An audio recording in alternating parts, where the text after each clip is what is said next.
RRB NTPC notification 2024 ഔട്ടാണ്. Notification നമുക്കിന്നൊന്ന് പരിശോധിക്കാം. എല്ലാ ഭാഗങ്ങളിലേക്കൊന്നും പോകുന്നില്ല. പ്രധാനമായി ഫോക്കസ് ചെയ്യുന്ന എക്സാമിനേഷനും സിലബസുമാണ്.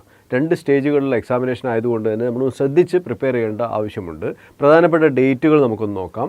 പിന്നെ ക്വാളിഫിക്കേഷനുമായി ബന്ധപ്പെട്ട കുറേ സംഗതികളുണ്ട്. അതെല്ലാം ഡീറ്റെയിൽ ആയിട്ട് വായിച്ചിട്ട് വേണം അപേക്ഷിക്കുക എന്നുള്ളത് നിർബന്ധമാണ്. എല്ലാവരും ഇത് നോട്ടിഫിക്കേഷൻ ഡൗൺലോഡ് ചെയ്ത് തീർച്ചയായിട്ടും ഒന്ന് അത് പഠിച്ചതിന് ശേഷം ഒന്ന് വായിച്ച് മനസ്സിലാക്കിയതിന് ശേഷം മാത്രം അപ്ലൈ ചെയ്യുക.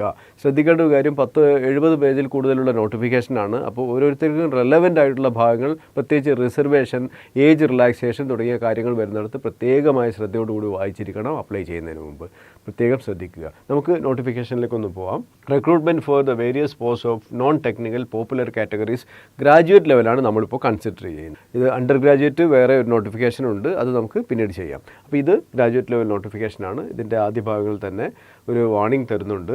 Beware of touts, brokers and job racketeers. Railway recruitment ബോർഡുമായി ബന്ധപ്പെട്ട് നിങ്ങൾക്ക് ജോലി വാങ്ങിത്തരാമെന്ന് പറഞ്ഞുകൊണ്ടൊക്കെ ഒരുപാട് തട്ടിപ്പുകാർ ഇറങ്ങാൻ സാധ്യതയുണ്ട്. അവരെയൊക്കെ കരുതിയിരിക്കുക എന്ന് ഈ നോട്ടിഫിക്കേഷൻ്റെ തുടക്കത്തിൽ തന്നെ വളരെ ഭംഗിയായിട്ട് ബോർഡ് പറഞ്ഞു വെക്കുന്നുണ്ട്. നിങ്ങളെല്ലാവരും ശ്രദ്ധിക്കുക. അധ്വാനിച്ച് ജയിക്കേണ്ട രീതി, അതിൻ്റെ രൂപരേഖയാണ്, എങ്ങനെയാണ് സെലക്ഷൻ എന്നുള്ളതിൻ്റെ വ്യക്തമായ ധാരണകൾ ഉണ്ടാക്കുന്നതാണ് ഈ നോട്ടിഫിക്കേഷൻ എന്ന് പറയുന്നത്. എല്ലാം വളരെ ട്രാൻസ്പെറൻ്റ് ആണ്. എല്ലാ കാര്യങ്ങളും വ്യക്തമായിട്ട് പറഞ്ഞിട്ടുണ്ട്. എന്തൊക്കെ പറഞ്ഞാലും അവസാനം ഇങ്ങനെയും പോലും പറയുന്നുണ്ട്. ഇതെല്ലാം പറഞ്ഞ് നിങ്ങളതെല്ലാം വന്നു കഴിഞ്ഞാൽ നിങ്ങൾക്ക് ജോലി കിട്ടുമെന്ന് ഒരു അഷുറൻസ് ഇല്ലയെന്ന് വരെ ഇതിൽ പറഞ്ഞു വെക്കുന്നുണ്ട്. അത് ജോലി തരാതിരിക്കാൻ വേണ്ടിയിട്ടല്ല, പിന്നീട് ഉണ്ടാകാവുന്ന ലീഗൽ കാര്യങ്ങളൊക്കെ ഒഴിവാക്കാൻ വേണ്ടിയിട്ടാണ്. അപ്പോൾ നമുക്ക് ഇതിൽ ഡേറ്റുകൾ പറഞ്ഞിട്ടുണ്ട്. ഡേറ്റുകൾ നിങ്ങൾ എത്ര പേര് അപേക്ഷിച്ചിട്ടുണ്ട് എന്നറിയില്ല. അപേക്ഷിക്കാനുള്ള സമയമാണ്. ആലോചിച്ചുറപ്പിച്ച് അപേക്ഷിക്കേണ്ടതാണ്. ഡേറ്റുകൾ നോക്കും. Date of publication of RRB വെബ്സൈറ്റിൽ 13/9/2024 നോട്ടിഫിക്കേഷൻ വരുന്നു. 14 മുതൽ ആപ്ലിക്കേഷൻ രജിസ്ട്രേഷൻ ഓപ്പൺ ആണ്. ഫീസ് പേയ്മെൻറ്റ് അത് ക്ലോസ് ചെയ്യുന്നത് 13/10/2024, പിന്നെ 13/10/2024 23.59 അവേഴ്സ്, അതായത് അർദ്ധരാത്രി സമയം വരെ, അതായത് അർദ്ധരാത്രി ആവാൻ നിൽക്കണ്ട എന്നുള്ളൊരു സൂചനയാണ് ലാസ്റ്റ് ഡേറ്റിനെ പറ്റി പറയുന്നത്. Date for fee payment after closing date. Closing date കഴിഞ്ഞിട്ട് ഫീസ് അടയ്ക്കാനുള്ള സമയം പറയുന്നത് 13/10/2024. ഈ ക്ലോസിംഗ് ഡേറ്റ് 13/10/2024 23:59 അവേഴ്സാണ്. അതായത് 11:59, രാത്രി 11:59, 12 മണി ആകുന്നതിന് മുമ്പുള്ള സമയമാണ്. അപ്പോൾ ആ സമയം കഴിഞ്ഞാൽ പിന്നെ ഫീസ് അടയ്ക്കാൻ 14/10/2024 മുതൽ 15/10/2024 വരെയുള്ള സമയം ഫീസ് അതുവരെ അടയ്ക്കാത്തവർക്കുണ്ട് എന്ന് പറഞ്ഞു വെക്കുന്നത്. അതിനൊന്നും വെയിറ്റ് ചെയ്യരുത്. നമ്മളൊക്കെ ആ പ്രൊസീജിയർ കറക്റ്റായിട്ട് അങ്ങ് പോവുക. Date for modification window for corrections in application form with payment of modification fee 16/10/2024 മുതൽ 25/10/2024 വരെയാണ്. കറക്ഷനൊക്കെ ഉണ്ടെങ്കിൽ അത് ചെയ്യാനുള്ള അവസരം കിട്ടുന്നത്. ശ്രദ്ധിക്കേണ്ട കാര്യം, ഇതൊക്കെ അവസരങ്ങളാണ്. ഇത് ആവശ്യമുണ്ടെങ്കിൽ മാത്രം ഉപയോഗിക്കുക. കറക്ഷൻ വേണ്ടി വരാത്ത രീതിയിൽ ആദ്യമേ തന്നെ നോട്ടിഫിക്കേഷൻ വായിച്ച് നമ്മൾ ആപ്ലിക്കേഷൻ സബ്മിറ്റ് ചെയ്യുന്നുണ്ടെന്ന് ഉറപ്പ് വരുത്തുക. പിന്നെ എക്സാമിനേഷൻ്റെ സ്റ്റേജുകൾ 2 സ്റ്റേജുകൾ ഉണ്ടാവും. ഇത് ഗ്രാജുവേറ്റ് ലെവലിലെ പോസ്റ്റുകൾ ഏതൊക്കെയാണെന്ന് നമുക്ക് നോക്കാം.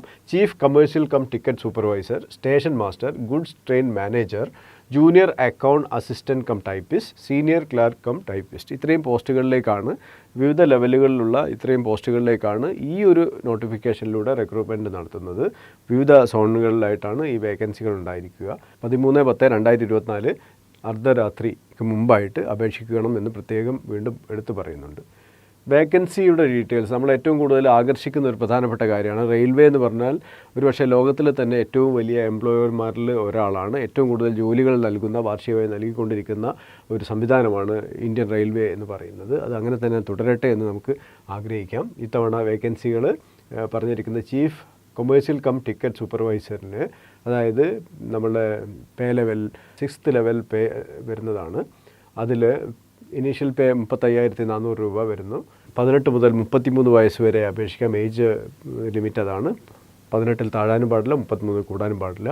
പിന്നെ അതിൽ ടോട്ടൽ വേക്കൻസീസ് വരുന്നത് 1736 വേക്കൻസീസാണ്. സ്റ്റേഷൻ മാസ്റ്ററുടെ ടോട്ടൽ വേക്കൻസീസ് വരുന്നത് 994 ഗുഡ്സ് ട്രെയിൻ മാനേജറുടെ വേക്കൻസി വരുന്നത് 3144 വേക്കൻസികളാണ്. Junior accounts cum typist 1507 vacancy. Senior clerk cum typist 732. ഇങ്ങനെ ആകെ 8113 വേക്കൻസികളുണ്ട്. നമ്മൾക്കൊരാൾക്ക് ഒരു വേക്കൻസി മതി. അപ്പോൾ ഇത്രയും വേക്കൻസികളുണ്ട് എന്നുള്ളത് കൊണ്ട് തന്നെ ജോലി കിട്ടുവാനുള്ള സാധ്യത കൂടുതലാണ്. നിങ്ങൾക്ക് ഇഷ്ടപ്പെട്ട സോണുകൾ, നിങ്ങൾക്ക് വേണ്ട സോണുകൾ തിരഞ്ഞെടുത്ത് അവിടെ വേക്കൻസി ഏതാണോ കൂടുതലുള്ളത് അത് വെച്ചുകൊണ്ട് നിങ്ങളെ താല്പര്യം വെച്ചുകൊണ്ട് ഈ പോസ്റ്റുകൾ എല്ലാം തന്നെ നല്ല പോസ്റ്റുകളാണ്. അതിൽ ചീഫ് കൊമേഴ്സ്യൽ കം ടിക്കറ്റ് സൂപ്പർവൈസറുടെയും സ്റ്റേഷൻ മാസ്റ്ററുടെയും പോസ്റ്റുകൾക്ക് കുറച്ചുകൂടി ഒരു മികവ് കൂടും. കാരണം എന്താ വെച്ചാൽ ജനങ്ങളുമായിട്ടൊക്കെ ഇടപഴകുവാനുള്ള സാധ്യതകൾ കൂടുതലുള്ള, അല്ലെങ്കിൽ ഉത്തരവാദിത്വവും അതുപോലെ തന്നെ അധികാരവും കൂടുതലുള്ള രണ്ട് പോസ്റ്റുകൾ. ഗുഡ്സ് ട്രെയിൻ മാനേജർ, ഗുഡ്സ് ട്രെയിനുകളുമായി ബന്ധപ്പെട്ടുള്ള അധികാരങ്ങളാണ് കൂടുതലുള്ളത്. Account assistant cum typist, senior clerk cum typist. Account assistant cum typist വരുമ്പോൾ അവിടെ ടൈപ്പിങ്ങിൻ്റെ കഴിവുണ്ടോ എന്നുള്ളത് പരിശോധിക്കാനുള്ളൊരു സംവിധാനം ഉണ്ടാകും. അതുപോലെ സ്റ്റേഷൻ മാസ്റ്ററുടെ കാര്യത്തിൽ കമ്പ്യൂട്ടർ പ്രൊഫഷൻസിയുമായി ബന്ധപ്പെട്ടുള്ള ചില കാര്യങ്ങൾ ചെയ്യാനുണ്ടാകും. ഇത്രയും കാര്യങ്ങളൊക്കെ പോസ്റ്റുകൾ സെലക്ട് ചെയ്യുന്ന സമയത്ത് നമ്പർ ഓഫ് വേക്കൻസീസ്, നിങ്ങളുടെ ആപ്റ്റിറ്റ്യൂഡ്, ആ ജോലിയുടെ നേച്ചർ പ്രകാരം നിങ്ങൾക്ക് ആസ്വദിച്ച് ചെയ്യാൻ പറ്റുമോ തുടങ്ങിയ കാര്യങ്ങൾ കൂടി പരിഗണിക്കുന്നത് നല്ലതാണ്. റിസർവേഷനും മറ്റുമായി ബന്ധപ്പെട്ട പ്രൊവിഷൻസ് എല്ലാ നോട്ടിഫിക്കേഷനിലും ഉള്ളതാണ്. ഈ നോട്ടിഫിക്കേഷനിൽ ഓരോന്നും ഞാൻ എടുത്ത് പറയുന്നില്ല. നിങ്ങൾ ഏതെങ്കിലും രീതിയിലുള്ള റിലാക്സേഷനോ അതുപോലെ തന്നെ റിസർവേഷൻ ഉള്ളവരാണ് എങ്കിൽ ആ ഒരു സംഗതികൾക്ക് നിങ്ങൾക്ക് എന്തൊക്കെ ആനുകൂല്യങ്ങൾ ലഭ്യമാണ് എന്നുള്ളത് തീർച്ചയായും അതാത് സെക്ഷൻസ് വായിച്ച് മനസ്സിലാക്കണം. ഇനി ആപ്ലിക്കേഷനുമായി ബന്ധപ്പെട്ട് പ്രധാനപ്പെട്ട കുറച്ച് ഇൻസ്ട്രക്ഷൻസ് ഉണ്ടെന്ന് പറയുന്നു. അതിൽ പ്രധാനമായിട്ട് പറയുന്ന ഏറ്റവും പ്രധാനപ്പെട്ട സംഗതി എന്ന് പറഞ്ഞാൽ നമ്മൾ യോഗ്യതകളുള്ള പോസ്റ്റുകൾക്ക് മാത്രമേ അപേക്ഷിക്കാവൂ എന്നാണ്. യോഗ്യതകളുണ്ട് നമ്മൾ ഉറപ്പുവരുത്തണം. ഏതെങ്കിലും സ്റ്റേജിൽ യോഗ്യത ഇല്ല എന്ന് വന്നു കഴിഞ്ഞാൽ റിജക്റ്റ് ആവുമെന്നുള്ള പ്രത്യേകം പറയുന്നുണ്ട്. Candidate should ensure that they poses or fulfill all eligibility conditions prescribed for the post as on the closing date of online registration, that is as on 13/10/2024 പ്രത്യേകം പറയുന്നുണ്ട്. അത് ഈ ഡേറ്റിന് ഈ ആവശ്യമായ ക്വാളിഫിക്കേഷൻ ഉണ്ടാവണം. ഇതിന് ശേഷം റിസൾട്ട് വരുന്ന ക്വാളിഫിക്കേഷൻ പോരാ, ഈ ഡേറ്റിന് തന്നെ നിങ്ങൾക്ക് ആ ക്വാളിഫിക്കേഷൻ ഉണ്ടാകും. Candidates waiting for final results of the prescribed education qualification should not apply. റിസൾട്ടിന് കാത്തു നിൽക്കുന്ന ആൾക്കാർ അപേക്ഷിക്കരുത്, തിടുക്കം കൂട്ടണ്ട എന്നാണ് റെയിൽവേ പറയുന്നത്. ഇത്തവണത്തെ നോട്ടിഫിക്കേഷൻ നിങ്ങൾക്ക് അപേക്ഷിക്കാൻ പറ്റില്ലെങ്കിൽ അടുത്ത തവണ അപേക്ഷിക്കാമെന്നാണ് റെയിൽവേ പറയുന്നത്. ഒരു കൺഫ്യൂഷൻ ഇല്ലാതെ വ്യക്തമായി പറഞ്ഞിട്ടുണ്ട്. ഈ കാര്യം ശ്രദ്ധിക്കുക. Before filling up the online application, candidates are advised to thoroughly read the instructions and information in this notification. ഈ നോട്ടിഫിക്കേഷൻ പ്രകാരം അവൈലബിൾ ആയിട്ടുള്ള ഡീറ്റെയിൽസ് മുഴുവൻ വായിച്ചതിന് ശേഷം മാത്രം അപേക്ഷിച്ചാൽ മതി എന്ന് പ്രത്യേകം പറയുന്നു. പിന്നെ നേരത്തെ തട്ടിപ്പുകൾ നടക്കാതിരിക്കാൻ വേണ്ടി പറയുന്ന ഒരു കാര്യമാണ് ഒഫീഷ്യൽ ആയിട്ടുള്ള വെബ്സൈറ്റുകൾ മാത്രം വിസിറ്റ് ചെയ്യുക, അതിലൂടെ മാത്രം ആപ്ലിക്കേഷനൊക്കെ കൊടുക്കുക. പിന്നെ നിങ്ങൾ ഇതിൽ കൊടുക്കുന്ന മൊബൈൽ നമ്പറൊക്കെ ആയിട്ട് ബന്ധപ്പെട്ട് പ്രത്യേകമായിട്ടുള്ളൊരു കാര്യം പറയുന്നുണ്ട്. Candidates should have their own mobile number, valid and active personal email ID, and keep the same mobile and email active for the entire duration of recruitment, as RRB shall send all recruitment related communications only through SMS and email till the recruitment is completely over. വളരെ പ്രധാനപ്പെട്ട ഒരു പോയിൻ്റാണ്. നമ്മളിപ്പോൾ കൊടുക്കുന്ന നമ്പറും mail I ഡിയും ആക്റ്റീവാണ്, നിയമനം കിട്ടി ജോലി ചേരുന്നത് വരെ എന്ന് ഉറപ്പുവരുത്താനുള്ള ബാധ്യത ഈ 4th സെക്ഷൻ നമുക്ക് നൽകുന്നുണ്ട്. അപ്പോൾ അപേക്ഷിക്കുമ്പോൾ തന്നെ ഏതെങ്കിലും ഒരു മെയിൽ ഐ ഡി കൊടുക്കുക, പിന്നെ അത് മാറുക, അത് മാറ്റി കിട്ടാൻ മറ്റൊരു അപേക്ഷ കൊടുക്കുക, ഇതൊന്നും സാധ്യമല്ല എന്നുള്ള സൂചന RRB ആദ്യമേ നൽകിയിട്ടുണ്ട്. പിന്നെ ആപ്ലിക്കേഷൻ ഓൺലൈൻ മാത്രമേ കൊടുക്കാവൂ എന്ന് പറയുന്നുണ്ട്. ആരെങ്കിലും എൻ്റെ കയ്യിൽ തന്നാൽ മതി, ഞാൻ കൊണ്ടു കൊടുക്കാം, ഇങ്ങനെ ഓഫ്ലൈനുള്ള സംവിധാനമൊന്നുമില്ല. Applications are to be submitted online only and through the RRB websites only as listed para D 20.0. ഈ ഇതിൽ പറയുന്നത് പോലെ കൊടുക്കാനാണ് പറഞ്ഞത്. ഓൺലൈനേ പറ്റൂ എന്ന് മാത്രമല്ല RRBയുടെ സൈറ്റിലൂടെ തന്നെ ചെയ്യുക, വേറെ എവിടെയെങ്കിലും ഉള്ള സെക്കൻഡറി സൈറ്റുകളിലേക്ക് പോകാതിരിക്കുക. പിന്നെ അതുപോലെ തന്നെ required to be submitted to the selected RRB. ഏത് റീജിയനിലെ RRBക്കാണോ നമ്മൾ സെലക്ട് ചെയ്യുന്നത് അവിടേക്ക് for all in notified post in this notification and for the selected RRB candidates can apply only 1 RRB. ഇപ്പോൾ വേക്കൻസീസൊക്കെ നോക്കിയിട്ട് നമ്മൾ തിരഞ്ഞെടുക്കുന്ന റിക്രൂട്ട്മെൻറ്റ് ബോർഡ് ഏതാണ്, തിരുവനന്തപുരം വേണോ, അങ്ങനെ ഏത് റിക്രൂട്ട്മെൻറ്റ് ബോർഡ് വേണമെന്നുള്ളത് വേക്കൻസി നമ്മുടെ പ്രിഫറൻസസ് ഒക്കെ നോക്കി തിരഞ്ഞെടുത്ത് കഴിഞ്ഞാൽ ആ ഒന്നിൽ മാത്രമേ അപേക്ഷിക്കാൻ പാടുള്ളൂ. Application to more than 1 RRB, application ഒന്നിലധികം RRBയിൽ അപേക്ഷിച്ചാൽ എന്താ സംഭവിക്കുക എന്നുള്ളതും വളരെ നല്ല രീതിയിൽ പറഞ്ഞു വെച്ചിട്ടുണ്ട്. Will lead to rejection of all applications. ഒന്നിലധികം റിക്രൂട്ട്മെൻറ്റ് ബോർഡുകളിലേക്ക് അപേക്ഷിച്ച് കഴിഞ്ഞാൽ ഒന്നിച്ച് റിജക്റ്റ് ആവും. ഏതെങ്കിലും ഒന്ന് സ്വീകരിക്കുക എന്നുള്ള പരിപാടിയൊന്നുമില്ല, റിജക്റ്റ് ആവും. അപ്പോൾ അത് ശ്രദ്ധിക്കുക. Any attempt to submit more than 1 application by a candidate against this notification shall result in disqualification and debarment. അവിടെ റിജക്റ്റ് ചെയ്യൽ മാത്രമല്ല ഡിസ്ക്വാളിഫൈ ചെയ്യും, ഡീബാറും ചെയ്യും. പിന്നെ RRBക്ക് പിന്നെ അപേക്ഷിക്കാൻ പറ്റിയില്ല എന്ന് പോലും വരും. അതുകൊണ്ട് നോട്ടിഫിക്കേഷനിൽ ഈ പ്രധാനപ്പെട്ട ക്ലോസ് മറന്നു പോകാതിരിക്കുക. Candidates are required to go through the post parameter table and vacancy table and ascertain their eligibility. ഓരോരുത്തരുടെയും ഇത് നേരത്തെ അടിയിലേക്ക് ടേബിൾസ് വരുന്നുണ്ട്, നോട്ടിഫിക്കേഷനിൽ വരുന്നുണ്ട്. ആ ടേബിളുകളെല്ലാം തന്നെ നോക്കിയിട്ട് നിങ്ങൾ ക്വാളിഫൈഡ് ആണെന്നും നിങ്ങൾക്കത് പ്രിഫറബിൾ ആണ് എന്നും ഉറപ്പ് വരുത്തിയിട്ട് അപേക്ഷിക്കുക. പിന്നെ അതുപോലെ തന്നെ selection of RRB once exercise had be final. അതായത് ഒരു ആപ്ലിക്കേഷനിൽ നമ്മൾ ഏതെങ്കിലും ഒരു RRBയിലേക്ക് അപേക്ഷിച്ചു, അത് കഴിഞ്ഞിട്ട് തോന്നുകയാണ് അത് വേണ്ടായിരുന്നു, മറ്റിടത്ത് അപേക്ഷിക്കായിരുന്നു, അത് നടക്കില്ല. അതുകൊണ്ട് ആലോചിച്ച് ഉറപ്പിച്ചെടുക്കേണ്ട തീരുമാനമാണ്. Eligibility of the candidates will be considered only on the strength of the information furnished in the online application. അതായത് നിങ്ങൾക്ക് ക്വാളിഫിക്കേഷൻ ഉണ്ടോ, എലിജിബിൾ ആണോ അല്ലയോ എന്നുള്ളത് നിങ്ങൾ ഓൺലൈനിൽ സബ്മിറ്റ് ചെയ്ത രേഖകൾ വെച്ചിട്ട് മാത്രമേ പരിശോധിക്കൂ.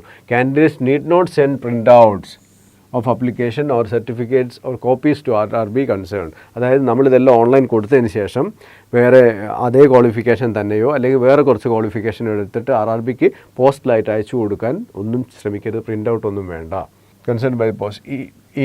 If at any stage of recruitment or thereafter it is found that any information furnished by the candidate in his or her application is false, incorrect, or the candidate has suppressed any relevant information, or the candidate does not satisfy the eligibility criteria for the post, his or her candidature will be rejected forthwith. അതായത് ഇപ്പോൾ അപേക്ഷിച്ച് കഴിഞ്ഞിട്ട് പിന്നീട് ഏതെങ്കിലും സ്റ്റേജിൽ വെച്ച് സ്ക്രൂട്ടിനിയിൽ ഒന്നുകിൽ നിങ്ങൾ തെറ്റായ ഇൻഫർമേഷൻ കൊടുത്തു എന്നോ അതല്ലെങ്കിൽ ശരിയായ ക്വാളിഫിക്കേഷൻ ഇല്ലെന്നോ അല്ലെങ്കിൽ നൽകേണ്ടിയിരുന്ന ഒരു ഇൻഫർമേഷൻ സപ്രസ് ചെയ്തു എന്നോ മറച്ചു വെച്ചു എന്നോ മനസ്സിലാക്കിയാൽ തെളിയിച്ചു കഴിഞ്ഞാൽ എന്താ സംഭവിക്കുക? അവിടെ കാൻഡിഡേച്ചർ നിങ്ങളുടെ ആ ഒരു അപേക്ഷ നിരസിക്കപ്പെടും. പിന്നെ കാൻഡിഡേറ്റ്സിന് ആപ്ലിക്കേഷൻ മോഡിഫൈ ചെയ്യാൻ ഒരു അവസരം കിട്ടുമ്പോൾ ശ്രദ്ധിക്കേണ്ടത്, candidates can modify the application particulars except എന്തൊഴികെയുള്ള ആപ്ലിക്കേഷൻ പർട്ടിക്കുലർ മാറ്റാൻ പറ്റുള്ളൂ? Choose an RRB, email ID, mobile number. ഇത് മൂന്നും മാറ്റാൻ പറ്റില്ല. അപ്പോൾ അത് ആദ്യം തന്നെ കൊടുക്കുമ്പോഴേ തെറ്റാതെ കൊടുക്കണം. ഏത് RRBക്ക് അപേക്ഷിക്കണം തീരുമാനിച്ച് കൊടുക്കുക. അതുപോലെ ഇമെയിൽ IDയും മൊബൈൽ നമ്പറും ഞാൻ നേരത്തെ പറഞ്ഞു, അത് നിങ്ങളുടെ റിക്രൂട്ട്മെൻറ്റ് പ്രോസസ്സ് ഉടനീളം നിങ്ങളുടെ കയ്യിൽ ആക്റ്റീവായിട്ട് വേണ്ടതാണ്. അത് ഒഴിച്ച് ബാക്കിയുള്ള കാര്യങ്ങൾ അങ്ങോട്ടും ഇങ്ങോട്ടുമൊക്കെ മാറ്റം വരുത്താനാണ് എഡിറ്റിംഗ് സമയത്ത് നമുക്ക് കിട്ടുക. Even after submission of the application, but within the last date of submission of application by paying modification fee. അപ്പോൾ മോഡിഫിക്കേഷൻ ഫീ അടച്ചുകൊണ്ട് ലാസ്റ്റ് ഡേറ്റിന് മുമ്പായി സബ്മിറ്റ് ചെയ്ത ആപ്ലിക്കേഷനിൽ ഈ 3 കാര്യങ്ങൾ ഒഴിച്ച് ബാക്കിയുള്ളതിൽ എന്തെങ്കിലും മാറ്റങ്ങളൊക്കെ വരുത്താം. Okay. RRB shall not entertain any representation for modification of the information furnished in the application. RRBയിലേക്ക് നിങ്ങൾ ഇത് മാറ്റം വരുത്താൻ വേറൊരു അപേക്ഷ ഒന്നും കൊടുത്താൽ സ്വീകരിക്കില്ല. ഇപ്പോൾ ഉള്ള ഈ പ്രൊവിഷൻ ഉപയോഗിച്ചിട്ട് വേണമെങ്കിൽ മാറ്റം വരുത്താവുന്ന മേഖലകൾ മാറ്റം വരുത്താം. പിന്നെ ഈ ഓരോ പോസ്റ്റിനും വേണ്ട മെഡിക്കൽ സ്റ്റാൻഡേർഡ്സ് ഉണ്ട്. ആ സ്റ്റാൻഡേർഡ്സ് ഓരോരുത്തർക്കും ഉണ്ട് എന്നുള്ള ഓരോ പോസ്റ്റിനും നമ്മൾ ഓരോ കാറ്റഗറിക്കും ഇന്ന മെഡിക്കൽ സ്റ്റാൻഡേർഡ് A+ അങ്ങനെയൊക്കെ പറഞ്ഞുകൊണ്ട് ഈ നോട്ടിഫിക്കേഷനിൽ കൊടുത്തിട്ടുണ്ട്. അതുണ്ടെന്ന് നമ്മൾ ഓരോരുത്തരും ഉറപ്പ് വരുത്തണം അപേക്ഷിക്കുമ്പോൾ എന്ന് പറയുന്നുണ്ട്. പിന്നെ പരീക്ഷാ സെൻറ്ററുകൾ റെയിൽവേ ആണ് തീരുമാനിക്കാമെന്നും അങ്ങോട്ട് യാത്ര ചെയ്യുന്നത് സ്വന്തം ഇതിൽ പോകണമെന്നും ഒക്കെ പറഞ്ഞിട്ടുണ്ട്. അതുപോലെ തന്നെ എക്സാം സെൻറ്റേഴ്സ് മാറ്റം വരുത്താനൊന്നും അനുവദിക്കില്ല. അതൊക്കെ വെറുതെ ചിലപ്പോൾ അങ്ങനെ ഒരുപാട് അപേക്ഷകൾ വരുന്നുണ്ടോ, അതുകൊണ്ട് പറയുകയാണ്. Central city allocation of CBTs will depend upon technical and logistical feasibility. Candidates may have to travel to other cities and states for attending CBT computer based test. Request for change of exam center shall not be allowed under any circumstances. നിങ്ങൾക്ക് ഒരു centre allot ചെയ്ത് കഴിഞ്ഞാൽ ഒരുപക്ഷെ നമ്മളെ home പ്ലേസിൽ നിന്ന് ഒരുപാട് ദൂരെ ആണെങ്കിൽ പോലും നമ്മൾ പോകണമെന്ന് പറയുന്നുണ്ട്. അത് പ്രത്യേകമായിട്ട് ഒന്ന് ശ്രദ്ധിക്കേണ്ട ഒരു കാര്യമാണ്. പിന്നെ എല്ലാ സെൻട്രൽ നോട്ടിഫിക്കേഷൻ SSC ആയാലും അങ്ങനെയുള്ള എല്ലാ നോട്ടിഫിക്കേഷനിലും പറയുന്നൊരു കാര്യം പറയുന്നുണ്ട്, അവസാനത്തെ റഷ് ഒഴിവാക്കാൻ വേണ്ടി ഓൺലൈൻ ആപ്ലിക്കേഷൻ നേരത്തെ തന്നെ കൊടുക്കുക. To avoid last minute rush, submit online application much before the closing date, since there may be possibility of inability, failure to log on to the website or RRB concerned on account of heavy load etc. സാധാരണ സംഭവിക്കുന്നതാണ്. Heavy load വന്നു കഴിഞ്ഞാൽ നമുക്ക് ചിലപ്പോൾ login ചെയ്യാൻ പറ്റിയില്ല എന്ന് വരും, സബ്മിറ്റ് ചെയ്യാൻ പറ്റിയില്ല എന്ന് വരും. ചിലപ്പോൾ ഒരു ഫീൽഡ് നമുക്ക് ടൈപ്പ് ചെയ്ത് എന്തെങ്കിലും ഡീറ്റെയിൽസ് കൊടുക്കാൻ പറ്റില്ല. അതുകൊണ്ട് ലാസ്റ്റ് ഡേറ്റിലേക്കൊന്നും വെച്ചേക്കരുത്, അപേക്ഷ നേരത്തെ കൊടുത്തോളെന്ന് നോട്ടിഫിക്കേഷനിൽ തന്നെ പ്രത്യേകമായിട്ട് റെയിൽവേ പറഞ്ഞിട്ടുണ്ട്. അതുകൊണ്ട് ഡേറ്റ് നീട്ടിത്തരണം എന്നുള്ള റിക്വസ്റ്റുകളൊന്നും തന്നെ സാധാരണ RRB പരിഗണിക്കാറില്ല. പിന്നെ ഇത് ആപ്ലിക്കേഷൻ കൊടുക്കേണ്ട ഫോർമാലിറ്റീസ് എങ്ങനെ ചെയ്യണം എന്നുള്ള കുറച്ച് കാര്യങ്ങളൊക്കെ ഉണ്ട്. അത് നിങ്ങൾക്ക് അങ്ങനെ ഒരു ഡീറ്റെയിൽഡ് ആയിട്ടുള്ളൊരു വീഡിയോ ആവശ്യമുണ്ടെങ്കിൽ നിങ്ങൾ കമൻറ്റ് ചെയ്ത് കഴിഞ്ഞാൽ എങ്ങനെ വേണം ഈ പിന്നെ ഓരോ സെക്ഷനിലും എങ്ങനെ പോകണം എന്നുള്ളത് നമുക്ക് ഡീറ്റെയിൽ ആയിട്ട് ചെയ്യാവുന്നതാണ്. നമുക്ക് എക്സാമിനേഷൻ പ്രോസസ്സിലേക്ക് ഒന്ന് പെട്ടെന്ന് നോക്കാം. സ്റ്റേജസ് ഓഫ് എക്സാം ആണ് ഞാൻ ഏറ്റവും കൂടുതൽ ഡയറക്ഷൻ വിന്നിങ് സ്ട്രാറ്റജീൻ്റെ ഭാഗമായിട്ട് നിങ്ങളോട് കൂടുതൽ കാര്യങ്ങൾ പറഞ്ഞു തരാൻ ഉദ്ദേശിക്കുന്നത് സ്റ്റേജ് ഓഫ് എക്സാമിനേഷനൊക്കെ ആയിട്ട് ബന്ധപ്പെട്ടതാണ്. നമുക്ക് ആ ഒരു കാര്യം പെട്ടെന്ന് നോക്കാം. ഞാൻ നേരത്തെ സൂചിപ്പിച്ചിട്ടുണ്ട് ഇതിന് 2 സ്റ്റേജുകളിലെ കമ്പ്യൂട്ടർ ബേസ്ഡ് ടെസ്റ്റ് ഉണ്ടെന്ന്. Stages of exam there shall be 2 stage computer based test followed by computer based aptitude test CBAT, typing skill test TST, whichever is applicable. ഒരു ഏതൊക്കെ പോസ്റ്റിനാണോ ഈ പറഞ്ഞ കമ്പ്യൂട്ടർ ബേസ്ഡ് ആപ്റ്റിറ്റ്യൂഡ് ടെസ്റ്റ് വേണ്ടത് വെച്ചാൽ ആ പോസ്റ്റിന് അത്, അല്ല ടൈപ്പിംഗ് വേണ്ടതിന് ടൈപ്പിംഗ് ടെസ്റ്റും in addition to CBT 2 stages ഉള്ള CBTയിൽ ഉണ്ടാവുമെന്നാണ് പറയുന്നത്. Computer based aptitude test for station master and typing skill test for senior clerk cum typist, junior account assistant cum typist. 2 typist ആ പോസ്റ്റുകളുടെ പേര് തന്നെ ടൈപ്പിസ്റ്റ് എന്നുള്ള 2നും ടൈപ്പിംഗ് ടെസ്റ്റ് ഉണ്ട്. അതുപോലെ സ്റ്റേഷൻ മാസ്റ്ററുടെ കേസിൽ എന്ത് വരുന്നുണ്ട്? കമ്പ്യൂട്ടർ ബേസ്ഡ് ആപ്റ്റിറ്റ്യൂഡ് ടെസ്റ്റ് ഉണ്ട്. Goods train manager, senior commercial ticket supervisor, there shall be 2 stage CBT followed by document verification and medical examination. അതായത് ഗുഡ്സ് ട്രെയിൻ മാനേജർക്കോ സീനിയർ കമേഴ്ഷ്യൽ ടിക്കറ്റ് സൂപ്പർവൈസർക്കോ ഈ 2 ടെസ്റ്റുകളും, അതായത് ടെക്നിക്കലി ടൈപ്പിങ്ങും ഇല്ല, അതുപോലെ കമ്പ്യൂട്ടർ ബേസ്ഡ് ആപ്റ്റിറ്റ്യൂഡ് ടെസ്റ്റും ഇല്ല, മെഡിക്കൽ ടെസ്റ്റ് അല്ലെങ്കിൽ എക്സാമിനേഷനും ഡോക്യുമെൻറ്റ് വെരിഫിക്കേഷനും ഉള്ളൂ. ഇപ്പോൾ ഇത് നേരത്തെ പറഞ്ഞ മറ്റ് പോസ്റ്റുകൾക്കൊക്കെ ഇതിന് ശേഷം ഡോക്യുമെൻറ്റ് വെരിഫിക്കേഷൻ ആവശ്യമായ കേസുകളിൽ മെഡിക്കൽ ടെസ്റ്റും ഉണ്ടാകും കേട്ടോ. കോൾ ലെറ്ററൊക്കെ അതുപോലെ വീട്ടിലേക്ക് അയക്കുന്നതെല്ലാം ഡൗൺലോഡ് ചെയ്യുന്നത്. ഇപ്പം പിന്നെ അത് പ്രത്യേകം പറയേണ്ടതില്ല, മിക്കവാറും എല്ലാ പരീക്ഷകളിലും നമ്മൾ കോൾ ലെറ്റേഴ്സും അങ്ങനെ കാര്യങ്ങളൊക്കെ ഡൗൺലോഡ് ചെയ്യുന്നതാണുള്ളത്. എങ്ങനെയാണ് ഷോർട്ട് ലിസ്റ്റ് ചെയ്യുക എന്നുള്ളതിനെ പറ്റി ചെറിയൊരു സൂചന തരാം, പരീക്ഷ എത്രമാത്രം ടഫ് ആവും എന്നുള്ളത് പറയാൻ വേണ്ടി. RRB wise short listing of candidates for second stage CBT, അതായത് CBT 1 കഴിഞ്ഞിട്ട് CBT 2 ഷോർട്ട് ലിസ്റ്റ് ചെയ്യുക. Shall be done at the rate of 15 times vacancies. അതായത് എത്ര വേക്കൻസി ഉണ്ടോ അതിൻ്റെ 15 മടങ്ങ് ആൾക്കാരാണ് ഓരോന്നിലെയും CBT 2 ഷോർട്ട് ലിസ്റ്റ് ചെയ്യുക. അപ്പോൾ നിങ്ങൾ അപേക്ഷിക്കുന്ന സമയത്ത് തന്നെ നിങ്ങൾക്ക് അറിയാം എത്ര പേര് അപേക്ഷിച്ചാലും. ഇപ്പോൾ ഒരു നമ്മൾക്ക് 10 വേക്കൻസി ഉള്ള ഒരു സംഗതിക്കാണ് പോകുന്നതെങ്കിൽ നമ്മൾ അപേക്ഷിക്കുന്നത് 10 വേക്കൻസി ഉള്ള ഒരു എക്സാമ്പിൾ പറയുകയാണ്, 10 വേക്കൻസി ഉള്ള ഒരു പോസ്റ്റിനാണ് നമ്മൾ അപേക്ഷിക്കുന്നതെങ്കിൽ CBT 1 ലക്ഷക്കണക്കിന് ആൾക്കാർ എഴുതിയാലും 15 മടങ്ങ് 10 വേക്കൻസിയുടെ 15 മടങ്ങ് 150 ആൾക്കാരെ CBT 2 എഴുതാൻ ഷോർട്ട് ലിസ്റ്റ് ചെയ്യുള്ളൂ. അപ്പോൾ അത് CBT 1 എത്രമാത്രം പ്രധാനപ്പെട്ടതാണെന്നുള്ളതിൻ്റെ ഒരു സൂചനയാണ് നൽകുന്നത്. ഇനി short listing computer based aptitude test, അതായത് CBT 2 കഴിഞ്ഞിട്ടുള്ള അതെങ്ങനെയാണ് വരിക എന്നുള്ളത്. Computer based aptitude test and typing test shall be to the extent of 8 times the vacancies. Short listing അതായത് നമ്മളുടെ ടൈപ്പിംഗ് ടെസ്റ്റ് കമ്പ്യൂട്ടർ ബേസ്ഡ് ടെസ്റ്റിലേക്ക് ഷോർട്ട് ലിസ്റ്റ് ചെയ്യുന്നത് ആകെ വേക്കൻസിയുടെ 8 മടങ്ങ് ആൾക്കാരെ ആയിരിക്കും. അതായത് 150 പേരിപ്പോൾ CBT 2 എഴുതിയാൽ 80 പേരായിരിക്കും ഈ കമ്പ്യൂട്ടർ ബേസ്ഡ് ആപ്റ്റിറ്റ്യൂഡ് ടെസ്റ്റിനോ അല്ലെങ്കിൽ ടൈപ്പിംഗ് ടെസ്റ്റിനോ വേണ്ടിയിട്ട് നേരത്തെ നമ്മൾ പറഞ്ഞ എക്സാമ്പിളിൽ ഷോർട്ട് ലിസ്റ്റ് ചെയ്യപ്പെടുക. അപ്പോൾ CBT 2 സ്കോർ ചെയ്യണം, എന്നാലേ നടക്കുള്ളൂ. അവസാനം വരുന്ന ആ ഒരു 8 മടങ്ങ് വേക്കൻസിയുടെ 8 മടങ്ങുള്ള ആൾക്കാരിൽ പെടണമെങ്കിൽ CBT 2 തന്നെ സ്കോർ വേണം. അപ്പോൾ ഈ ഒരു കാര്യം. പിന്നെ when candidate is qualified in first stage CBT short listed for subsequent stages as OBC, SC, ST, EWS, PWBD, he shall or will continue to be considered as OBC, SC, ST respectively in all subsequent stages. അതായത് first സ്റ്റേജിലുള്ള reservation ആനുകൂല്യങ്ങളൊക്കെ ഏത് വിഭാഗത്തിലാണോ ഉള്ളത് അത് പിന്നെ തുടർന്നും കിട്ടിക്കൊണ്ടിരിക്കുമെന്നുള്ളതാണ് പറയുന്നത്. Negative marking പരീക്ഷയ്ക്ക് 1/3 തെറ്റിപ്പോയാൽ 1/3 of the mark allotted for each question ആണ് minus ചെയ്യുക. ഒരു ക്വസ്റ്റ്യന് 1 മാർക്കാണെങ്കിൽ അത് ശരിയായാൽ 1 മാർക്ക് കിട്ടുമെങ്കിൽ തെറ്റിപ്പോയാൽ -1/3 നമുക്ക് നഷ്ടമാകും. അതായത് 3 ക്വസ്റ്റ്യൻസ് തെറ്റിയാൽ 1 മാർക്ക് പോകും എന്നുള്ളത് ഓർക്കേണ്ട ഒരു കാര്യമാണ്. മെഡിക്കൽ സ്റ്റാൻഡേർഡുകൾ പറയുന്നത് ഇങ്ങനെയാണ് കേട്ടോ. അതായത് ഓരോന്നിനും പ്രത്യേകമായിട്ട് മെഡിക്കൽ സ്റ്റാൻഡേർഡ് വേണ്ടത് എന്താണ് A2, A3, B2, C2 എന്നൊക്കെ പറയുന്നുണ്ട്. ഓരോ പോസ്റ്റിനും ഏതാ വേണ്ടത് വേറൊരു ടേബിളിൽ കൊടുത്തിട്ടുണ്ട്. അപ്പോൾ ഈ A2, A3, B2, C2 എന്നൊക്കെ പറഞ്ഞാൽ എന്താണ് എന്നുള്ളത് വിഷ്വൽ ആക്ടിവിറ്റി, അതായത് കാഴ്ചയ്ക്കൊക്കെയുള്ള സംഗതികൾ എങ്ങനെ വേണം, ഫിസിക്കൽ ഫിറ്റ്നസ് എങ്ങനെ വേണം എന്നുള്ളത് കൊടുത്തിട്ടുണ്ട്. അപ്പോൾ നിങ്ങൾ അത്തരം കാര്യങ്ങൾ അപ്ലൈ ചെയ്യുന്നതിന് മുമ്പ് തന്നെ നിങ്ങൾ പോസ്റ്റ് സെലക്ട് ചെയ്യുന്നതിന് മുമ്പ് ജസ്റ്റ് ഒന്ന് നോക്കുന്നത് നല്ലതാണ്. മെഡിക്കൽ സ്റ്റാൻഡേർഡ്സും ഇമ്പോർട്ടൻ്റ് ആണ്.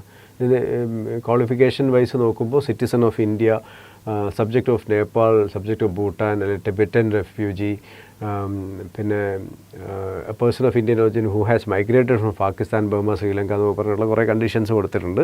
If it is applicable to you only you focus on that. Otherwise citizen of India അതിൽ തന്നെ നമ്മൾ വരുമല്ലോ. ഏജ് ലിമിറ്റ് നേരെ നമ്മൾ പറഞ്ഞതാണ്. എന്നാലും ഇവിടെ കൊടുത്തിരിക്കുന്ന സംഗതികൾ പിന്നെ ഇതിന് ശേഷം വരുന്ന എന്തെങ്കിലും അമെൻമെൻറ്റുകളൊക്കെ ഉണ്ടെങ്കിൽ ശ്രദ്ധിക്കണം. റെയിൽവേയിലൊക്കെ ചിലപ്പോൾ എന്തെങ്കിലുമൊക്കെ അമെൻമെൻറ്റുകൾ പിന്നീട് മാറ്റങ്ങൾ വരുത്തുന്നത് പിന്നീട് നോട്ടിഫിക്കേഷൻ വരാറുണ്ട്. അത്ര കാര്യങ്ങളൊന്നും ശ്രദ്ധിക്കണം.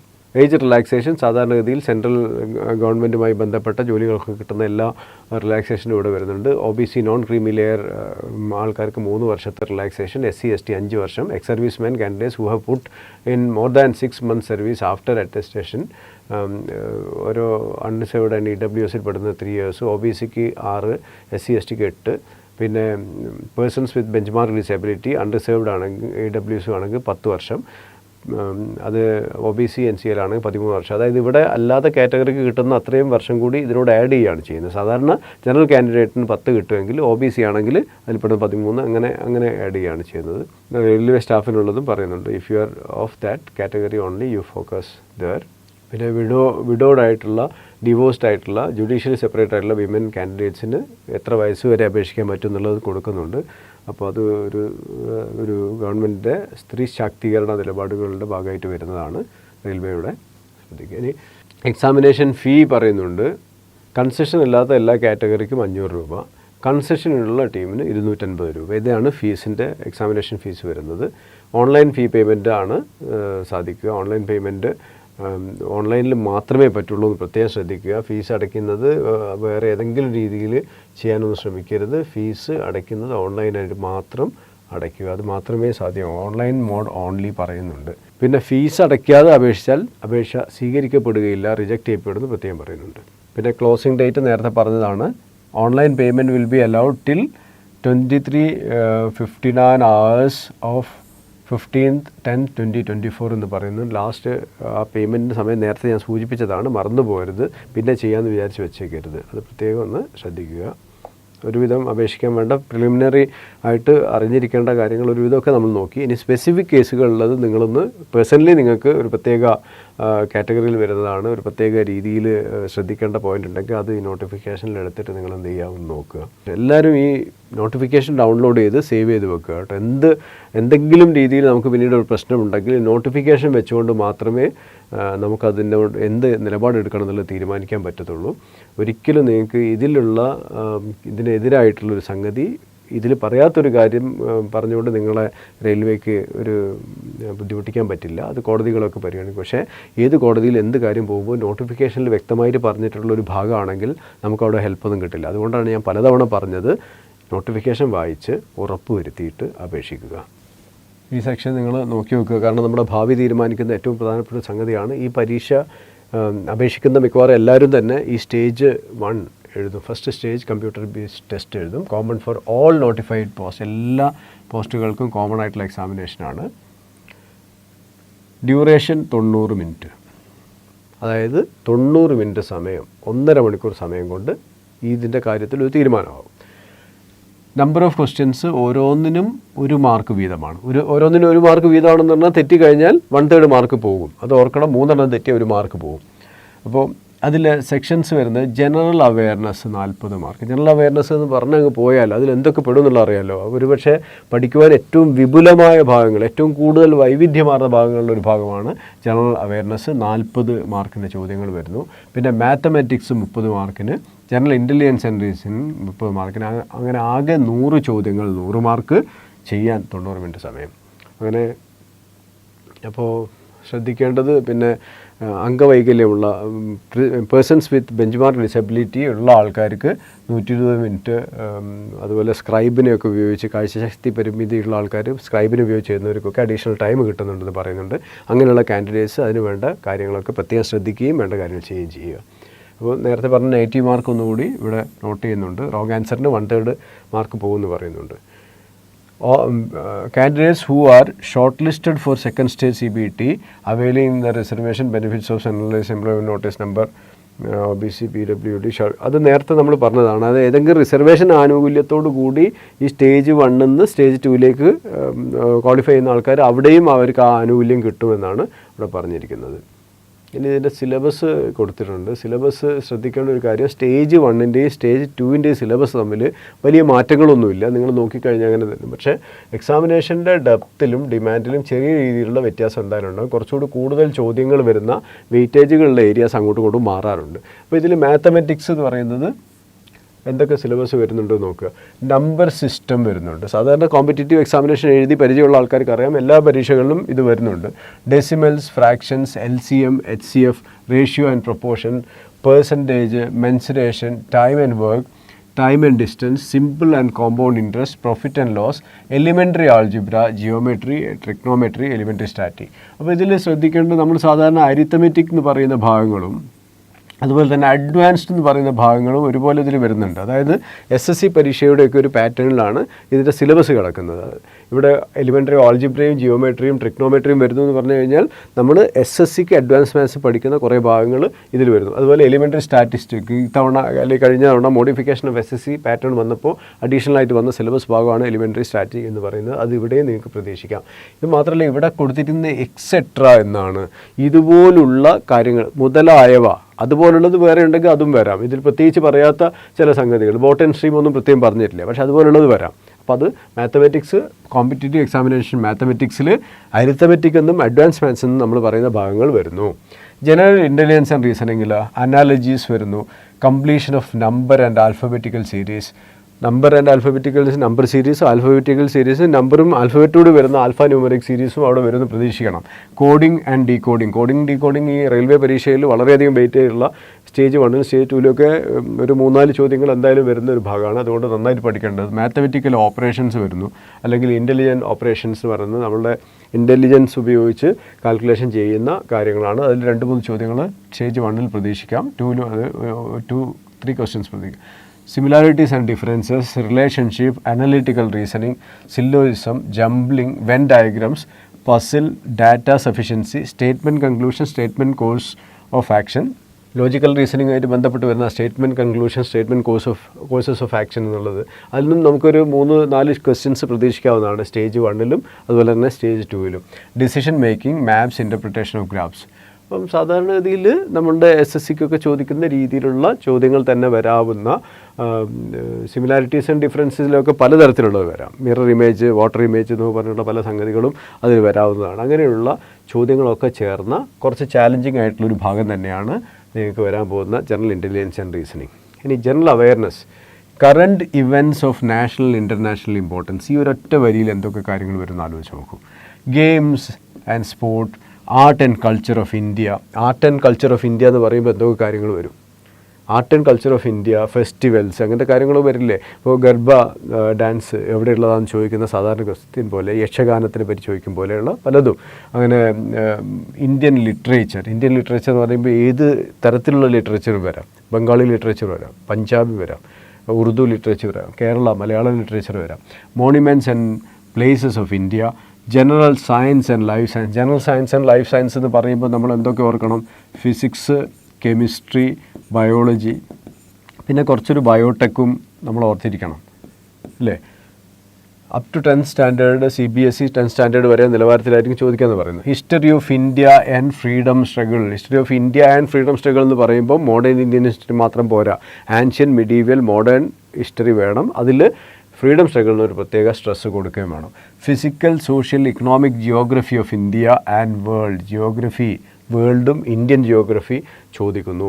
Indian polity and governance, constitution and political system. Indian polity and governance എന്ന് പറയുന്നത് തന്നെ ഇന്ത്യൻ കോൺസ്റ്റിറ്റ്യൂഷനായിട്ട് ബന്ധപ്പെട്ട എല്ലാ ഭാഗങ്ങളും വരുന്നു. അതുപോലെ തന്നെ പാർലമെൻ്ററി ഡെമോക്രസി ആയിട്ട് ബന്ധപ്പെട്ടത്, നമ്മളുടെ evolution of the constitution structure and features, ഇതെല്ലാം ചോദിക്കാനുള്ള സാധ്യതകളുണ്ട്. അപ്പോൾ അത് തീർച്ചയായിട്ടും വളരെ important. General scientific and technological developments including space, nuclear programmes etcetera of India. സയൻസിൽ, ടെക്നോളജിയിലെ SNT, സയൻസ് ആൻഡ് ടെക്നോളജി എന്ന് തൽക്കാലം നമുക്ക് പറയാം. അതായത് നമ്മളുടെ defence research, space research, nuclear programme ഇതെല്ലാം ഉൾപ്പെടെ അതെന്ത് ചോദിക്കാം. DRDOൻ്റെ ഒക്കെ പല നേട്ടങ്ങളെ പറ്റി ചോദിക്കാം. UN and other important world organisation, അപ്പോൾ ഇൻ്റർനാഷണൽ ഓർഗനൈസേഷൻ എന്തൊക്കെ ചോദിക്കാൻ പറ്റും. Environmental issues concerning India and world at large, നമ്മളുടെ ഭാരതത്തെയും ലോകത്തെ തന്നെയും ബാധിക്കുന്ന എന്തൊക്കെ എൻവയോൺമെൻറ്റൽ ഇഷ്യൂസ് ഉണ്ട് എന്നുള്ളത്, ഗ്ലോബൽ വാർമിംഗ് ഉൾപ്പെടെയുള്ള എല്ലാ കാര്യങ്ങളും അവിടെ വരാവുന്നതാണ്. Basics of computers and computer applications, basic of computer എന്ന് പറഞ്ഞാൽ നമ്മളൊരു IT എന്ന് പറഞ്ഞൊരു സെക്ഷൻ കൂടി അവിടെ വരികയാണ്. ഒരു 2 മാർക്ക് 3 മാർക്ക് തീർച്ചയായിട്ടും പ്രതീക്ഷിക്കാവുന്ന ചോദ്യങ്ങൾ വരാവുന്ന ഒരു ഏരിയയാണ്. Common abbreviations transport system in India, Indian economy വരുന്നു. ഇന്ത്യൻ ഇക്കോണമിയുടെ ഭാഗമായിട്ട് നമുക്ക് ട്രാൻസ്പോർട്ട് സിസ്റ്റം ഇൻ ഇന്ത്യ നമുക്ക് കൊണ്ടുവരാം. Okay, common abbreviations general knowledge നമുക്ക് സാധാരണ സ്റ്റാറ്റിക് GKയിൽ പെടുത്താവുന്ന ഭാഗമാണ്. Personalities of India and world again static GKയുടെ ഭാഗമായിട്ട് നമുക്ക് കൊണ്ടുവരാം. ഫ്ലാഗ്ഷിപ്പ് ഗവൺമെൻറ് പ്രോഗ്രാംസ്, നമ്മുടെ വിവിധ പ്രോഗ്രാമുകൾ, പ്രധാനമന്ത്രിയുടെ മറ്റും പേരിലുള്ള പല യോജനകളും ഒക്കെ ഉണ്ടല്ലോ, അതെല്ലാം അതിൽ വരും. ഇപ്പം മേക്ക് ഇൻ ഇന്ത്യ അങ്ങനെയൊക്കെ പറഞ്ഞുകൊണ്ട് ഇപ്പം എത്രാം വർഷമൊക്കെ ആഘോഷിക്കുകയാണ് നമ്മൾ, അതിൻ്റെയൊക്കെ ഡീറ്റെയിൽസ് നമ്മൾ പഠിച്ചെടുക്കണം. Flora and fauna of India ജിയോഗ്രഫിയിൽ കൊണ്ടുവരാം. നമ്മളുടെ സസ്യജാലം, ജന്തുജാലം ഇന്ത്യയിലെ, അത് തീർച്ചയായിട്ടും ചോദ്യങ്ങൾ വരാവുന്നതാണ്. Important government and public sector organisations of India etcetera.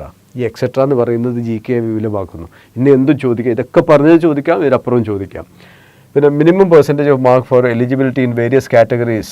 നമ്മളുടെ ഈ പരീക്ഷയിലെ മിനിമം മാർക്ക് ഇത്രയാണ് എന്ന് പറഞ്ഞതുകൊണ്ട് അത് നേടുന്നതോടുകൂടി ക്വാളിഫൈഡ് ആവുമെന്ന് വിചാരിക്കരുത്. കാരണം സ്റ്റേജ് 2ലേക്ക് പോകുന്നത് ആകെയുള്ള വേക്കൻസികളുടെ 15 മടങ്ങ് ആയിരിക്കുമെന്ന് പ്രത്യേകം പറഞ്ഞ സ്ഥിതിക്ക് ഇത് ലക്ഷ്യം വെക്കരുത്. അൺറിസർവ്ഡ് കാറ്റഗറിക്ക് 40%, economically weaker sections 40%, OBC non creamy ലെയറിന് 30, SC 30, STക്ക് 25 തുടങ്ങിയ രീതിയിലാണ് പറഞ്ഞത്. പക്ഷേ ഇത് ടാർഗറ്റ് ചെയ്തുകൊണ്ട് പോകരുത്. ഇതെങ്കിലും കിട്ടിയിട്ടില്ലെങ്കിൽ പരിഗണിക്കില്ല എന്നാണ് പറയുന്നത്, അത് മറക്കാതിരിക്കുക. ഇനി സ്റ്റേജ് 2 കമ്പ്യൂട്ടർ ബേസ്ഡ് ടെസ്റ്റ് എങ്ങനെയാണ് നോക്കുക. ഞാൻ നേരത്തെ പറഞ്ഞു 15 മടങ്ങ് ആൾക്കാരെയാണ് ഇതിലേക്ക് എടുക്കുക. ആകെ വേക്കൻസിയുടെ 15 മടങ്ങ് ആൾക്കാർ മാത്രമാണ് ഈ പരീക്ഷ എഴുതാൻ ക്വാളിഫൈഡ് ആവുക. അപ്പോൾ നേരത്തെ 40% കിട്ടിയാൽ മതി എന്ന് ഒരു അൺറിസർവ്ഡ് ആയിട്ടുള്ള ജനറൽ കാൻഡിഡേറ്റ് കരുതിയിരിക്കുന്നത് മൗഢ്യമാണെന്നുള്ള മറന്നു പോകരുത്. ടോപ്പർ ആവാൻ ശ്രമിക്കണം, ഏറ്റവും കൂടുതൽ മാർക്ക് നേടാൻ ശ്രമിക്കണം. ഇനി ഈ എക്സാമിനേഷൻ്റെ സ്ട്രക്ചർ നോക്കുക. സമയം 90 മിനിറ്റ് തന്നെ, പക്ഷേ ചോദ്യങ്ങളുടെ എണ്ണത്തിൽ കാര്യമായ മാറ്റം വന്നു. ഇവിടെ 50 ചോദ്യങ്ങൾ ജനറൽ അവയർനെസ്സിനുണ്ട്. മാത്തമെറ്റിക്സിൽ 35, ജനറൽ ഇൻ്റലിജൻസിൽ 35 ചോദ്യങ്ങൾ വീതമുണ്ട്. എല്ലാ ചോദ്യങ്ങൾക്കും ഓരോ മാർക്ക് തന്നെയാണുള്ളത്. അപ്പോൾ മാറ്റങ്ങൾ വന്നത് ഇവിടെ നമുക്ക് 10 ചോദ്യങ്ങൾ കൂടി, ഇവിടെ ഓരോന്നിലും 5 ചോദ്യങ്ങൾ വീതം കൂടി. ടോട്ടൽ ഇവിടെ നേരത്തെ 100 ഉള്ളത് 120ആയി. സ്റ്റേജ് 1ൽ 100 ചോദ്യങ്ങളുള്ളത് ഇപ്പോൾ 120 ചോദ്യങ്ങളായിട്ട് മാറിയിട്ടുണ്ട്. സമയത്തിൽ വ്യത്യാസമില്ല. അപ്പോൾ സമയത്തിൻ്റെ ഒരു സമ്മർദ്ദം ഇവിടെ വരുന്നു. അത് തന്നെ ഡിഫിക്കൽട്ടി ലെവൽ കൂട്ടുന്നൊരു സംഗതിയാണ്. അതായത് നേരത്തെ 90 മിനിറ്റ് കൊണ്ട് 100 ചോദ്യങ്ങൾ ചെയ്താൽ മതിയായിരുന്നു. പക്ഷേ ഇവിടെ 120 ചോദ്യങ്ങൾ ചെയ്യണം. മാത്രമല്ല നിങ്ങൾ നോക്കേണ്ടത് മാത്സിൻ്റെയും റീസണിങ്ങിൻ്റെയും 5 ചോദ്യങ്ങൾ കൂടുക എന്ന് പറഞ്ഞാൽ സമയം ഒരുപാട് ഡിമാൻഡിങ് ആണ്. ജനറൽ നോളജിൻ്റെ ചോദ്യങ്ങൾ ഒരു 10 കൂടുമ്പോൾ എടുക്കുന്നതിനേക്കാൾ കൂടുതൽ സമയമാണ് നമ്മൾ മാത്സിലെയും ജനറൽ ഇൻ്റലിജൻസ് ആൻഡ് റീസണിങ്ങിലെയും 5 ചോദ്യങ്ങൾ കൂടുമ്പോൾ എടുക്കുന്നത്. അപ്പോൾ ഇതിൽ വളരെ വ്യക്തമായൊരു സ്ട്രാറ്റജി ഉണ്ടെങ്കിൽ മാത്രമാണ് നമുക്ക് എന്ത് ചെയ്യാൻ പറ്റുക. സമയം അതുപോലെ തന്നെ മറ്റ് persons with benchmark disability കാൻഡിഡേറ്റ്സിന് 120 മിനിറ്റ് വരെ സമയം കിട്ടുന്നു. അത് നേരത്തെ മറ്റേലും കൊടുത്താണ്. അവിടെയും അവർക്കും സമ്മർദ്ദം കൂടുന്നുണ്ടെന്ന് മറന്നു പോകരുത്. സ്വാഭാവികമായിട്ടും നെഗറ്റീവ് മാർക്കിംഗ് നേരത്തെ പറഞ്ഞതുപോലെ തന്നെ ഇവിടെയുണ്ട്. 1/3 മാർക്ക് നമുക്ക് നെഗറ്റീവ് മാർക്ക് 1/3 ആണ്. അതായത് ഓരോ ക്വസ്റ്റിനും 1 മാർക്കാവുമ്പോൾ നമുക്ക് 3 ക്വസ്റ്റ്യൻ ശരിയാക്കിയാൽ 3 മാർക്ക് കിട്ടും. 3 ക്വസ്റ്റ്യൻസ് തെറ്റിച്ചാൽ 1 മാർക്ക് പോകും. ഇനി നമുക്ക് ഇതിൻ്റെ സിലബസും ഞാൻ നേരത്തെ പറഞ്ഞതാണ്. സ്റ്റേജ് 2-നുള്ള സിലബസിൽ വ്യത്യാസമൊന്നുമില്ല. മാത്തമാറ്റിക്സിൽ നോക്കുക, ജസ്റ്റ് അത് ഒന്നിനാണെന്ന് പറയാൻ വേണ്ടിയിട്ട് number system, decimals, fractions, LCM, HCF, ratio, proportion, percentage, mensuration, time and distance, simple and compound interest, profit and loss, elementary algebra, geometry, trigonometry, elementary സ്റ്റാറ്റി എക്സെട്ര. ഇത് തന്നെയാണ് ഇതിലുള്ളത്, സ്റ്റേജ് 1-ലുള്ളത്. സ്റ്റേജ് 2-ലെ ജനറൽ ഇൻ്റലിജൻസ് ആൻഡ് റീസണിങ്ങിലും അങ്ങനെ തന്നെ വരുന്നു. Analysis, completion of number and alphabetical series, coding, decoding, mathematical operations, similarities and differences, relationship, analytical reasoning, syllogism, jumbling, Venn diagram, puzzle, data sufficiency, statement conclusion, statement causes of action, decision making. അതായത് syllabus same ആണ് എന്നുള്ളത് കൊണ്ട് ചോദ്യങ്ങൾ same ആവണമെന്നില്ല. ചോദ്യങ്ങളുടെ ഡിമാൻഡുകൾ വ്യത്യാസം ഉണ്ടാവും. അത് നിങ്ങൾ നോക്കിയാൽ മതി. ഓരോ പരീക്ഷയിലും കഴിഞ്ഞ 2019 നടന്ന പരീക്ഷ എടുത്ത് നോക്കിയാൽ സ്റ്റേജ് 2 ചോദിച്ചിരിക്കുന്ന എണ്ണം ക്വസ്റ്റ്യൻസ് ആ ഒരു ടോപ്പിക്കിൽ നിന്ന് സ്റ്റേജ് 1 ഉണ്ടാവില്ല. അങ്ങോട്ടും കൊണ്ട് ചെറിയ വ്യത്യാസങ്ങളുണ്ട്. ചിലതിന് സ്റ്റേജ് 1 സ്റ്റേജ് 2 ഒരുപോലെ തന്നെ 4 ചോദ്യങ്ങൾ വീതം ചോദിച്ച സെക്ഷൻസും ഉണ്ട്. അത്തരം കാര്യങ്ങളൊന്ന് പ്രിപ്പയർ ചെയ്യുന്ന സമയത്ത് ശ്രദ്ധിക്കുന്നത് നന്നാവും. ജനറൽ അവയർനെസ്സിലും സിലബസിലും യാതൊരു വ്യത്യാസവുമില്ല. ഡിമാൻഡ് മാറി. കാരണം ഇവിടെ ചോദ്യങ്ങളുടെ എണ്ണം 10 കൂടുന്നുണ്ട്. ഇവിടെ ഒരു 5 ചോദ്യം ഇവിടെ കൂടി, ഇവിടെ 5 ചോദ്യങ്ങൾ കൂടുന്നുണ്ട്. ഈ 5 ചോദ്യങ്ങൾ തന്നെ പുതിയ മേഖലകളിൽ നിന്ന് അല്ല, ഇതിൽ തന്നെ സ്റ്റേജ് 1 ചോദിക്കാത്ത മേഖലയിൽ നിന്ന് വരാം. അപ്പോൾ ഒരു സ്റ്റേജ് 1 ഒരു സ്റ്റേജും തമ്മിൽ ഒരു കോർഡിനേറ്റഡ് ആയിട്ടുള്ള ഒരു സംഗതി ഉണ്ടാകാനുള്ള സാധ്യത തള്ളിക്കളയാൻ പറ്റില്ല. അപ്പോൾ സ്റ്റേജ് 1 പാസ്സായി എന്നുള്ളത് കൊണ്ട് അതേ സംഗതികൾ വെച്ച് സ്റ്റേജ് 2 പാസ്സാവണമെന്നില്ല. ഇതിന് വ്യക്തമായ ഒരു കോംപ്രിഹെൻസീവ് പ്ലാൻ വേണം, ഒരു അപ്രോച്ച് വേണം. എന്നാലേ നമുക്ക് ജയിക്കാൻ പറ്റും എന്നുള്ളത് മറക്കാതിരിക്കുക. നമ്മൾ ഈ പരീക്ഷ 2 സ്റ്റേജുകൾ പഠിച്ചു, എന്തൊക്കെയാണുള്ളതെന്നുള്ളത് പഠിച്ചു കഴിഞ്ഞു. ഇനി ഇതാണ് ലെവൽ കൊടുത്തിട്ട് സ്കിൽ ടെസ്റ്റ് ഏതാ വേണ്ടതെന്ന് പറയുന്ന മേഖലയാണ്. നേരത്തെ നമ്മൾ പറഞ്ഞു 2 തരത്തിലുള്ള സ്കിൽ ടെസ്റ്റുകളാണ് ഇതിൽ ആവശ്യം വരുന്നത്. ഒന്ന് ടൈപ്പിംഗ് ആണ്, മറ്റേത് കമ്പ്യൂട്ടർ ബേസ്ഡ് ആപ്റ്റിറ്റ്യൂഡ് ടെസ്റ്റാണ്. ഇതിൽ ലെവൽ 5 ഉള്ള പോസ്റ്റുകൾ, ലെവൽ 6 ഉള്ള പോസ്റ്റുകൾ, 2 ലെവലുള്ള പോസ്റ്റുകളാണ് നമ്മളുടെ ഈ നോട്ടിഫിക്കേഷനിലൂടെ ഫില്ല് ചെയ്യാൻ പോകുന്നത്. ഇതിൽ ഏതിനൊക്കെയാണ് എന്തൊക്കെ വേണ്ടതെന്നുള്ളത് പറയുന്നത്, എക്സാമിൻ്റെ വിവിധ സ്റ്റേജുകൾ. ഇതിനെല്ലാത്തിനും CBT സ്റ്റേജ് 1 സ്റ്റേജ് 2 വേണം. അതിൽ സംശയമില്ല. ഏത് പോസ്റ്റുകളിൽ ജോലി കിട്ടണമെങ്കിൽ 2 ടെസ്റ്റും വേണം. അതിൽ ശ്രദ്ധിക്കേണ്ട ഒരു കാര്യം, ഇത് ക്ലിയർ ചെയ്ത് ഇവിടേക്ക് എത്തുന്നത് തന്നെ എത്ര പേരേ ഉള്ളൂ? ഈ ആകെയുള്ള വേക്കൻസിയുടെ 15 മടങ്ങ് ആൾക്കാരെ ഇങ്ങോട്ട് എത്തുന്നുള്ളൂ. അപ്പോൾ സ്കിൽ ടെസ്റ്റിലേക്ക് എത്തുന്നത് 8 മടങ്ങ് ആൾക്കാരെ എത്തുന്നു. നേരത്തെ ഞാൻ പറഞ്ഞതൊന്ന് റിപ്പീറ്റ് ചെയ്യാണ്. അപ്പോൾ എന്തൊക്കെ സ്കിൽ ടെസ്റ്റാണ് ഓരോരുത്തർക്കും വേണ്ടതെന്ന് പറയുന്നുണ്ട്. ഗുഡ്സ് ട്രെയിൻ മാനേജർക്ക് വേണ്ട, സ്കിൽ ടെസ്റ്റ് ആവശ്യമില്ല. ഓക്കെ. അതുപോലെ ചീഫ് കൊമേഴ്ഷ്യൽ കം ടിക്കറ്റ് സൂപ്പർവൈസർക്കും സ്കിൽ ടെസ്റ്റ് ആവശ്യമില്ല. ബാക്കിയുള്ളവർക്ക് സീനിയർ ക്ലാർക്ക് കം ടൈപ്പിസ്റ്റ് ഇവിടെ പറയുന്നുണ്ട്, ഇവിടെയും ടൈപ്പിസ്റ്റ് പറയുന്നുണ്ട്. അപ്പോൾ അവർക്ക് ഏത് ടെസ്റ്റാണ്? ടൈപ്പിംഗ് സ്കിൽ ടെസ്റ്റ് അവർക്ക് വേണം. സ്റ്റേഷൻ മാസ്റ്റർക്ക് എന്താണ് വേണ്ടത്? കമ്പ്യൂട്ടർ ബേസ്ഡ് ആപ്റ്റിറ്റ്യൂഡ് ടെസ്റ്റാണ്. ഇതാണ് ആപ്റ്റിറ്റ്യൂഡ് ടെസ്റ്റുകളെ സംബന്ധിച്ച് മനസ്സിലാക്കിയിരിക്കേണ്ട ഒരു കാര്യം. RRB NTPC പരീക്ഷയ്ക്ക് അപേക്ഷിക്കുമ്പോൾ ഒരു കാര്യം പ്രത്യേകം ശ്രദ്ധിക്കുക. നോട്ടിഫിക്കേഷൻ ഡൗൺലോഡ് ചെയ്ത് വായിച്ച് ഉറപ്പ് വരുത്തിയതിന് ശേഷം മാത്രം അപേക്ഷിക്കുക. പ്രിപ്പയർ ചെയ്യുമ്പോൾ ശ്രദ്ധിക്കേണ്ട ഏറ്റവും പ്രധാനപ്പെട്ട കാര്യം, സ്റ്റേജ് 1 പരീക്ഷയ്ക്കും സ്റ്റേജ് 2 പരീക്ഷയ്ക്കും വേണ്ടിയുള്ള ഒരു കോംപ്രിഹെൻസീവ് മെത്തേഡ് ഓഫ് പ്രിപ്പറേഷൻ വേണം.